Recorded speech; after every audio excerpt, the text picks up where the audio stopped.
And with the amazing economic development, Chinese understanding of the world is lagging behind. I give you the figure again. 53.6% of the interviews get information about the world from media sources. 17.5% from relatives and friends, and 13.2% from movies and music. More than 10% of the people go abroad and see the outside world with their own eyes. And the result shows only 2.5% of Chinese have the chance to communicate with the foreign people directly. It can be seen that most Chinese people interpret and understand the world via the second-hand channel, especially the internet and the movies. In recent years, the number of Chinese people traveling abroad has been increased. It will deepen the Chinese understanding of the outside world. However, the first-hand information gotten by the travelers is limited. The proportion of people with staff or work experience abroad is very low. As a whole, China's understanding of the outside world is at a relatively low level. There is even present possibility of misunderstanding for Chinese people. They have the possibility for misunderstanding.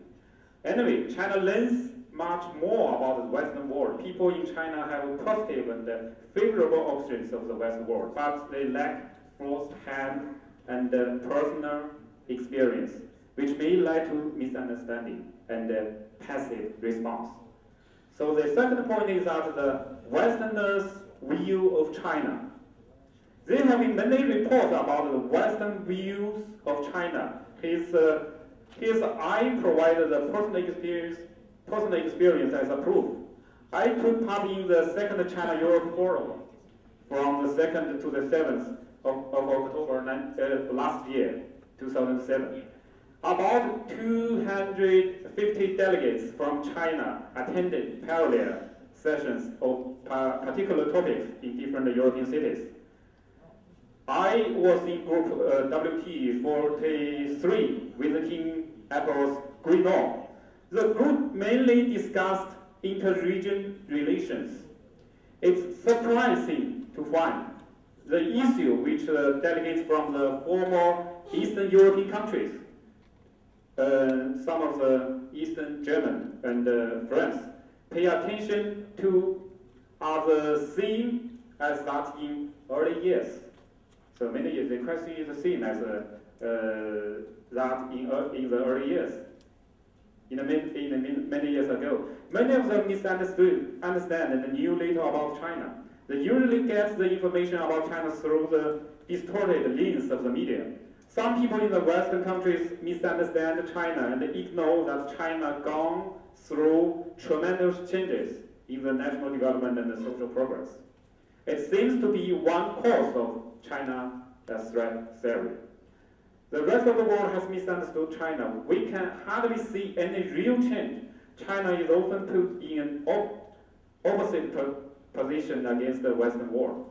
No matter when the talk tends to the material sphere, China becomes a new rich through unscrupulous means, scrambling for resources and the market in the world. The Chinese are unbelievable and lack faith. Hereby, it can be said the impoverished and the backward China makes the Westerns worry. They don't like China with growing power, neither. So how can the countries with different cultural background reach better mutual understanding? It's a worldwide problem. The Chinese are definitely not Western worship people, and the Westerners will not be with the Chinese thinking and the standpoint. Thus, misunderstanding, bias, and clashes must be emerged. People in the Western world often think of China with formally enriched first impression, bias, and habitual thinking patterns. Some of them distort facts and fabricate stories to malign China the other group of Westerners have impractical expectation for China. The third point is that how to improve Sino-Western mutual understanding. Given all this, there is supposed to be a rational thought on the Sino-Western understanding problem. First, China has to accept the reality, and there will be much misunderstanding in the West about China in the foreseeable future. For Westerners, understanding China is a tough job. There are few China experts in the Western countries. Can I say there are few China experts in the Western countries? And a few of them can speak and write excellent Chinese.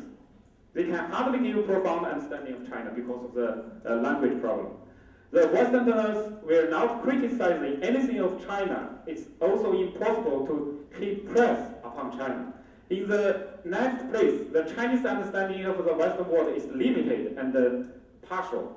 For example, many Chinese think that Europeans should have the same viewpoint with them, which is the Sino-US relations at the core.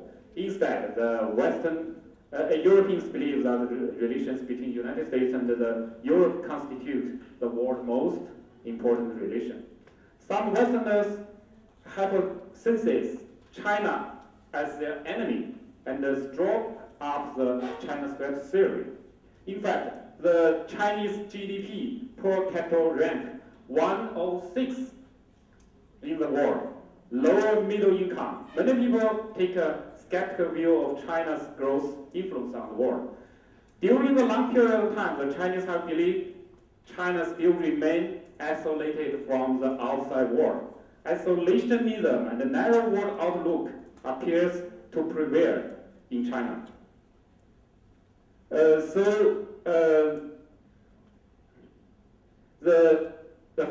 So how should we do? So let me speed up my lecture. The Chinese have to change heretical thinking, which is the Western always harbors evil intention towards China. Members of the Chinese public use their own imagination and will to judge and understand the Western world. The Chinese people should respond to the Western criticism properly, rather than only get angry.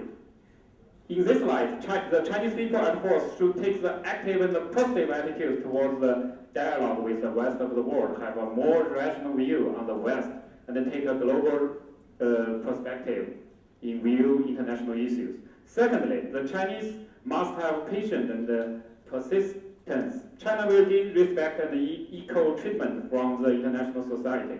We also need to improve skills when communication with Westerners. It's important to find the good style and the content to arouse their interest. The Confucius Institute, established in the United States and Europe, create a good channel to facilitate Western people having closer contact with Chinese culture. Thirdly, the Chinese need to fix some misunderstanding and the wrong ideas. The world is looking at China. The Chinese should look closely at their own behavior. The principle of Sino-Western mutual understanding is both of China and the Western world cannot help the other part to act according to their rulers and norms in respect of its own interests and preferences. No one wants to change own tradition by external forces and tough means. Forced convergence cannot help. The Chinese and the Westerners should seek common goals instead of the same behavior style and norm. Only the share of common values can reach a better mutual understanding. China and Europe are in different developing stage. This is a popular theme now. Europe is leaving the shadow of the future, while China focuses on its bright future. From the European history, China sees the future, but Europe gets confused and lost. So that is, I got the result from the Sino-Europe. Many useful lessons that the Chinese can learn from the European experience.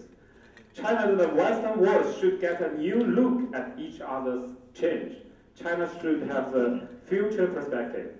The key to successful development is to learn from the others, avoid blind self-confidence, and keep a clear mind. For the developed countries, the history perspective will make sense. They should be aware of China's development and change, which provides a starting point and a basis for the better understanding of China. Then they will be confident about China's reform and development. For the leading power, the present dominant view on the world should be gotten rid of. No one can force China to accept and comply with its standard and rule. China has chosen taking the development road on its own, and will never be totally westernized. So thank you for your patience.